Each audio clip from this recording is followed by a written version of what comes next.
Hey guys, welcome back to Real Housewives Recaps. Today, I'm happy to report we're finishing this book. You guys, I'm going to get through the last, chapter and a half here, or two chapters, 14 and 15.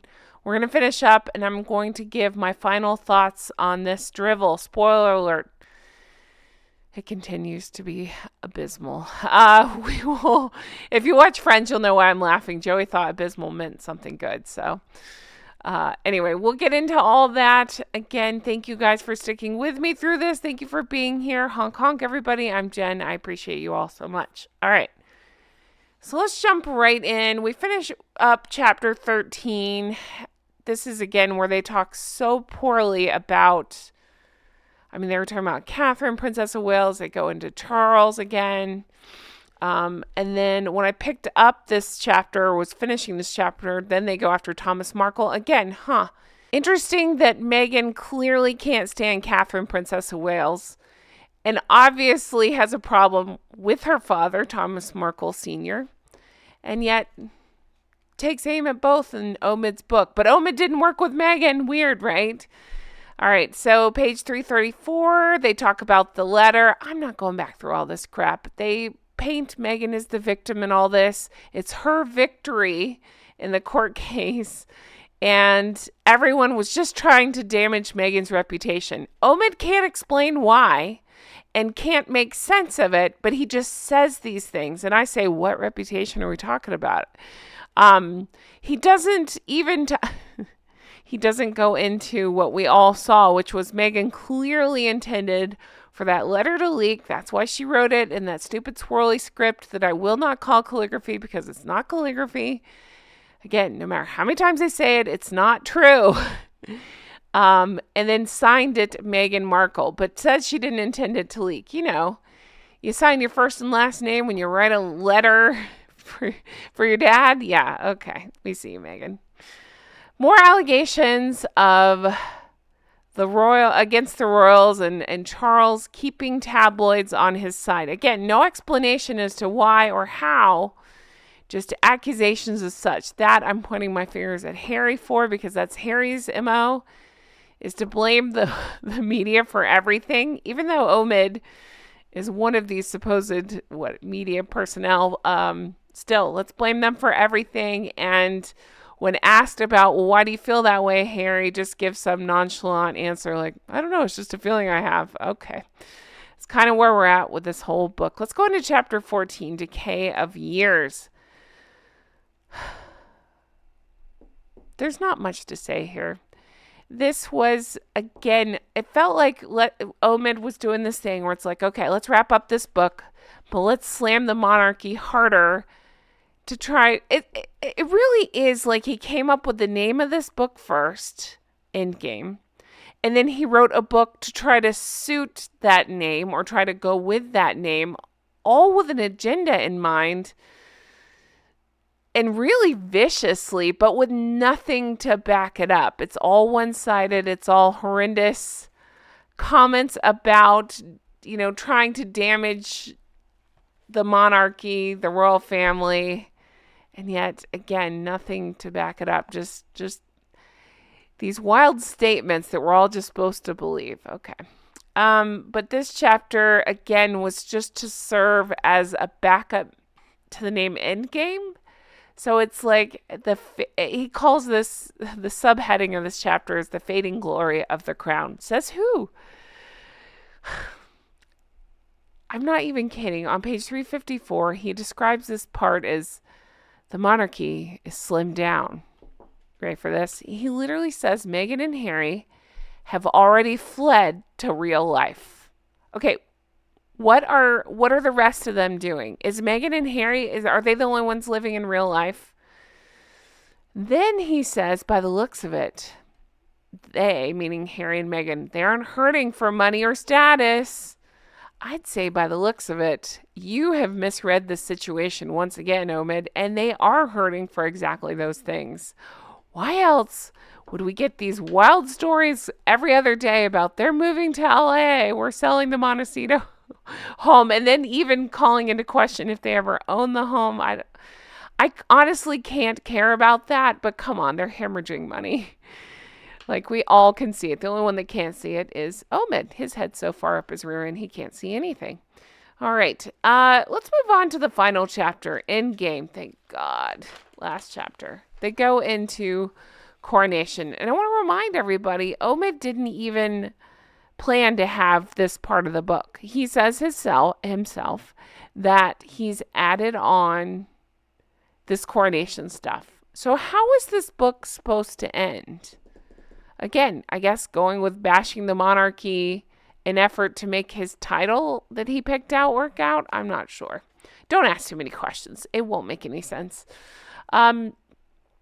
So he goes into the coronation, and as you know, or maybe you don't know if you're new here, I was lucky enough to attend coronation. That is something I will treasure for the rest of my life. Being there, seeing it, feeling the atmosphere, I will never forget it.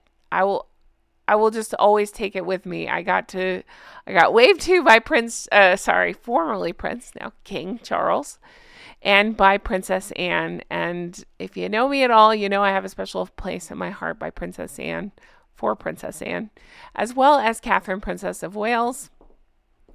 That's the one I still have yet to see or meet. I'm dying to. Anyway, I digress. My point is I was there. Nobody will take it away from me. He can write whatever he wants in his book about, the coronation was lackluster. It was just what did he call it? One ridiculous thing after another. He said that Charles used creative license and that he was just there to stir emotions. So no matter what Omid says in this book, again,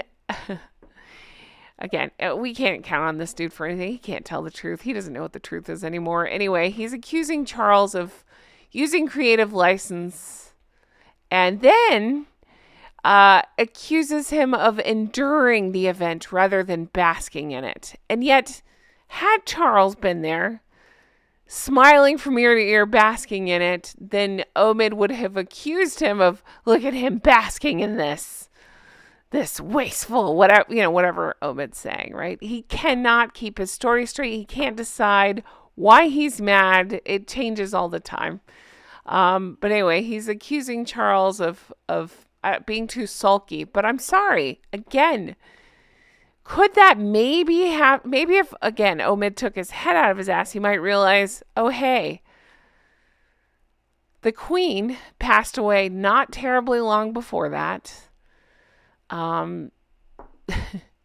She meant so much to so many people, and the significance of her accomplishments, her role was probably especially prevalent that day.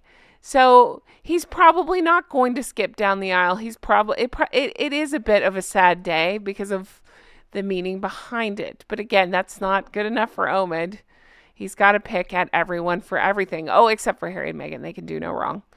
Omid goes on to call Camilla on the way out of this book, on the way out of my life forever. He goes to call Camilla, he calls her an unpopular mistress. Yep. He has bashed her throughout the book and just had to get that last dig in there. Calls her an unpopular mistress and talks about how, well, at least she was excited for her time to shine. You guys, I've told my thoughts on this. We don't have to go back through it. I'm telling you, this is so disgusting and misogynistic the way, and I hate those ist words that they love to throw around. I'm telling you, that's what it is. He's bashing Camilla now.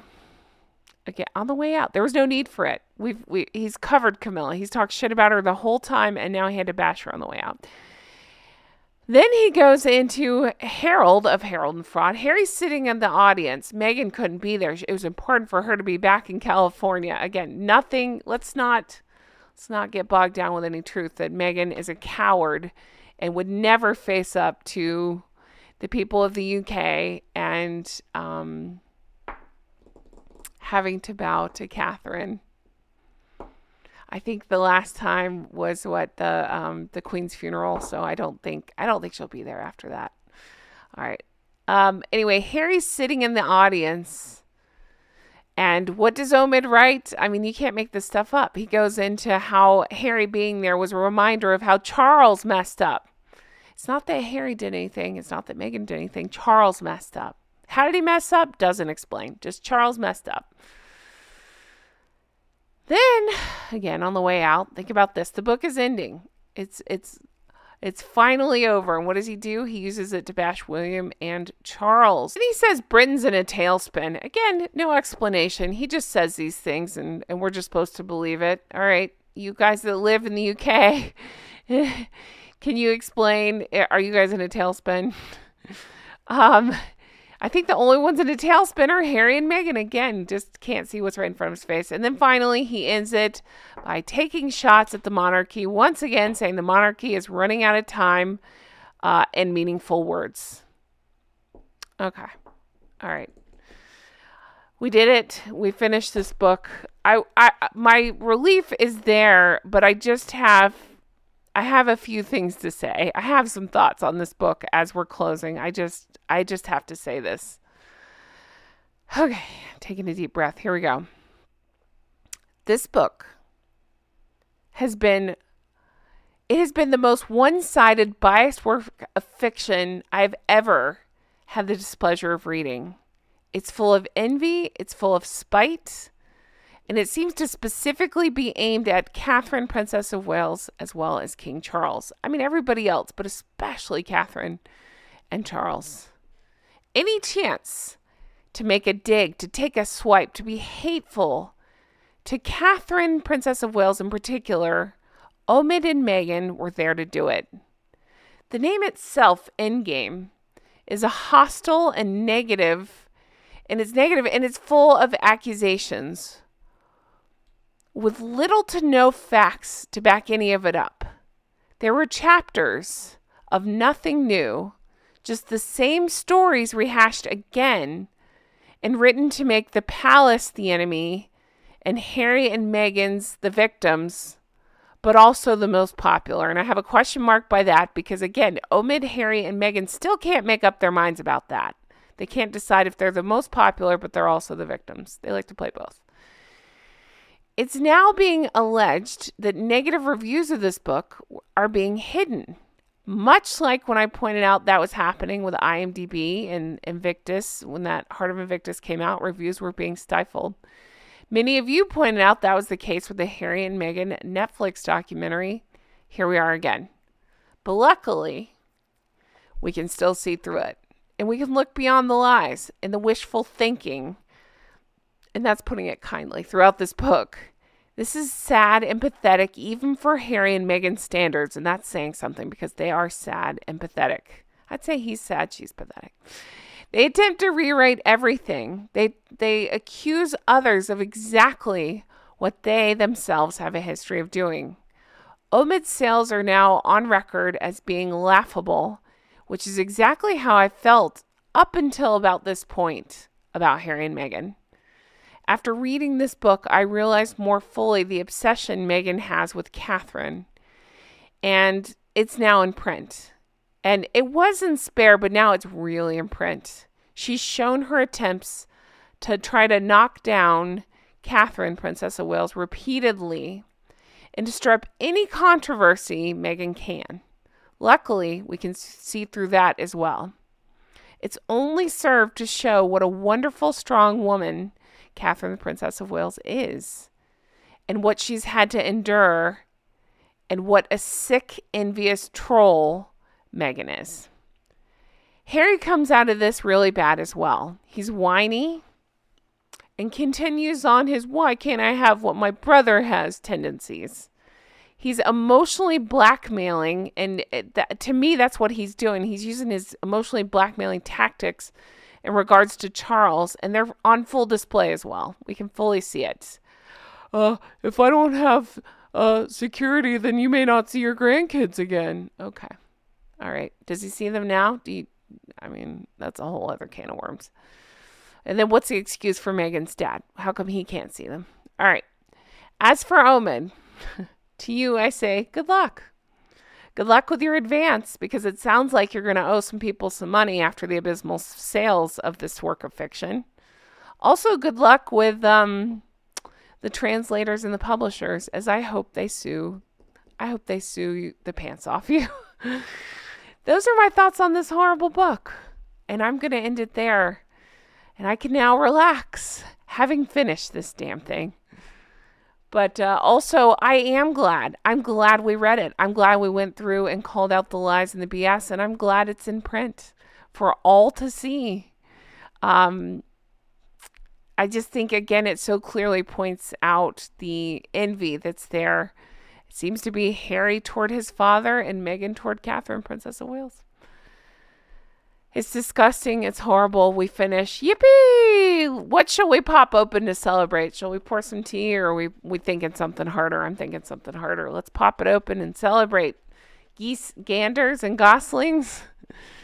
You guys, I couldn't have done this without you. I truly couldn't. Your words of encouragement throughout have meant more than I can possibly say here. I want you to know I have to find a new word for how much I appreciate you, but I think that sums it up. I appreciate you. I appreciate you who have sat through this begrudgingly because you can't stand Omid either, or Harry or Meghan. I appreciate you who have left me comments of encouragement and who have just left comments to help the algorithm, the thumbs up, all of it. It really does help. I appreciate it. I appreciate you who have, just been there episode after episode. I do. We will continue on, and this book will live on, not in the way that Omid had hoped, but in a very laughable way. But again, I point to the most striking thing to me is there it is in print. You can see the treacherous trio and the hate that exudes from all three of them. Thank you guys for everything. As always, if you want to further support the show, there's several ways you can do it. I encourage you to check out the merch. Of course, we got Not Bloody Likely, which is what I say about this book, Not Bloody Likely. Recollections may vary, nicer way of putting that. And, of course, we have Drunk Goose Club. Honk honk, everybody. Of course, we have Patreon, patreon.com/Real Housewives Recaps. That's where you can become an executive producer, like the lovely geese and ganders you see on the screen before you. I just want you to know how much your support means to me. I appreciate you all so much, and I can't wait to bring you not this anymore, but something happier and more fun. And I'll talk to you guys again soon. Thanks for sticking with me. Take care. Bye-bye.